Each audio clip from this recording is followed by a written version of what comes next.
بسم اللہ الرحمن الرحیم یا بنی اسرائیل اذکروا نعمتی التی انعمت علیکم واوفوا بعہدی اوف بعہدکم وایای فارہبون۔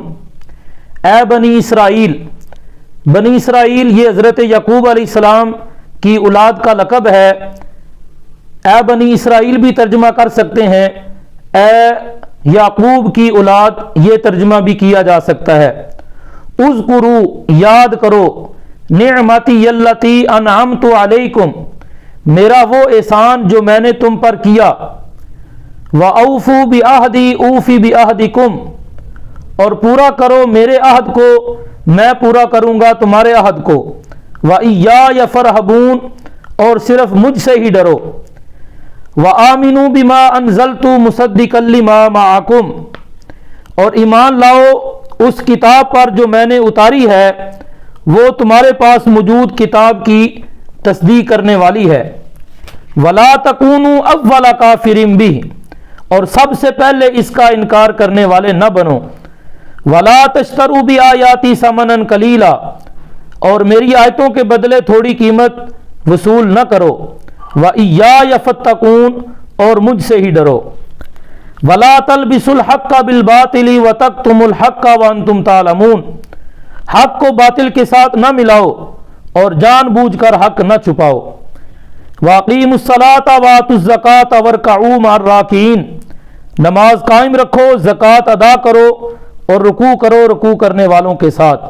اس آیت کریمہ کے اندر اللہ رب العزت جل شانہ نماز کی تاکید فرما رہا ہے اور زکوٰۃ دینے کی تاکید فرما رہا ہے، اور خصوصی طور پر جماعت کے ساتھ نماز پڑھنے کی فضیلت کو واضح کیا جا رہا ہے۔ اتأمرون الناس بالبر وتنسون انفسکم کیا تم لوگوں کو بھلائی کا حکم دیتے ہو اور اپنے آپ کو بھول جاتے ہو؟ وانتم تتلون الکتاب حالانکہ تم کتاب پڑھتے ہو۔ افلا تعقلون کیا تمہیں عقل نہیں؟ یعنی جو لوگ لوگوں کو تو اچھائی کا حکم دیتے ہیں لیکن خود اس پر عمل نہیں کرتے، اپنے آپ کو بھول جاتے ہیں، تو اللہ تعالیٰ فرماتا ہے کہ تم لوگوں کو بھلائی کا حکم دیتے ہو اور اپنے آپ کو بھول جاتے ہو حالانکہ تم تو کتاب پڑھتے ہو۔ افلا تعقلون تمہیں عقل نہیں؟ یعنی جو کتاب پڑھتا ہے اس کا زیادہ حق بنتا ہے کہ وہ عمل کرے، جو لوگوں کو سمجھا رہا ہے، لوگوں کو تبلیغ کر رہا ہے، تو اس کا پہلے اپنا حق بنتا ہے کہ وہ پہلے خود عمل کرے۔ واستعینوا بالصبر والصلاۃ صبر اور نماز سے مدد حاصل کرو۔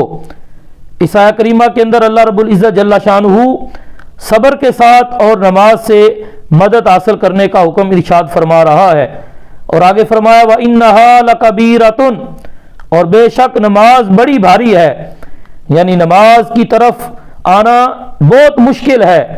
آج ہم اگر اپنے معاشرے کے اندر دیکھیں تو یہ بات بالکل واضح ہے کہ کہیں کسی پھکنڈی پیر کے پاس جانا ہو تو جناب لوگ بھاگے بھاگے چلے جاتے ہیں اور وہاں پیسے بھی خرچ کرتے ہیں، اپنا مال بھی دے کر آتے ہیں، لیکن نبی علیہ الصلوۃ والسلام نے فرمایا جب تمہیں مشکل درپیش آئے تو مسجد کا رخ کرو، وہاں نماز پڑھو، اللہ کی مہربانی سے تمہاری مشکل حل ہوگی۔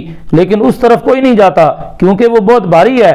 اللہ تعالیٰ فرماتا وَإِنَّهَا لَكَبِيرَةٌ بے شک نماز بڑی بھاری ہے، إِلَّا عَلَى الْخَاشِعِينَ مگر جو اللہ کی طرف دل سے جھکے ہوئے ہیں، جن کے دلوں میں اللہ کی محبت ہے، ان کے لیے نماز پڑھنا کوئی بھاری کام نہیں، بلکہ وہ تو نماز کے انتظار میں رہتے ہیں کہ کب اذان ہو، کب نماز کے لیے ہمیں بلایا جائے اور ہم فوراً دوڑے چلے جائیں۔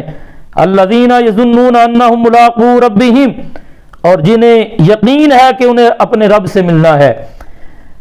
اب یہ تو ایمان سب کا ہے کہ قیامت آنی ہے، موت بھی آنی ہے اور میدان محشر میں ہم نے اللہ کی بارگاہ میں پیش ہونا ہے، لیکن اس کے مطابق عمل نہیں کر رہا تو گویا کہ اس کا یقین کامل نہیں ہے۔ لیکن جن کا یقین کامل ہے کہ انہیں اپنے رب سے ملنا ہے وَأَنَّهُمْ إِلَيْهِ رَاجِعُونَ اور اسی کی طرف لوٹ کر جانا ہے، تو وہ پھر اس زندگی کو اپنے رب کی مرضی کے مطابق گزارنے کی کوشش کرتا ہے۔ دعا ہے کہ اللہ تعالیٰ قرآن پاک کا جو ترجمہ پڑھا ہے اس پر عمل کرنے کی توفیق عطا فرمائے۔